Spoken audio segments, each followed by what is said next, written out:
السلام علیکم پیارے بچوں ایک گھنا جنگل تھا جہاں ننھی چونٹی اپنی ماں کے ساتھ رہتی تھی۔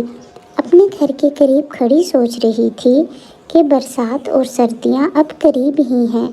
ان گرمیوں کے 4 مہینے میں ہی انہیں باقی مہینوں کا اناج جمع کرنا ہے۔ ننھی چونٹی کی ماں کی طبیعت خراب رہتی تھی۔ اس نے سوچا کہ آخر ماں اکیلی اتنا اناج کیسے جمع کرے گی؟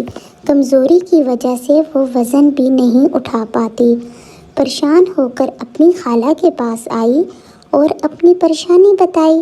خالہ نے کہا، پریشان مت ہو، ایسا کرو کہ تم میرا اناج جمع کر لو، میں تمہارا اناج جمع کر لیتی ہوں۔ اس طرح دونوں ایک دوسرے کے گھر میں اناج جمع کرنے لگیں۔ ننھی چونٹی چھوٹے چھوٹے دانے جمع کرنے لگی، لیکن وہ بڑی چونٹیوں کے مقابلے میں زیادہ محنت کرنے لگی۔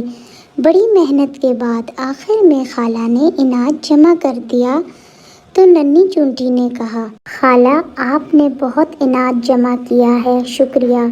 تو خالہ نے کہا، تم نے اس سے زیادہ اناج جمع کیا ہے۔ ننھی چونٹی حیران رہ گئی۔ خالہ نے کہا، تم نے تھوڑا تھوڑا لیکن مسلسل اناج جمع کیا، اس لیے کام زیادہ ہو گیا۔ تو بچوں، اس کہانی سے آپ نے کیا سبق سیکھا کہ ننھی چونٹی نے مسلسل محنت کی تو اس کو صلہ بھی بہت اچھا ملا۔ تو بچوں، ملتے ہیں اگلی نئی کہانی میں۔ میرے چینل کو سبسکرائب کر دیجیے گا۔ اللہ حافظ۔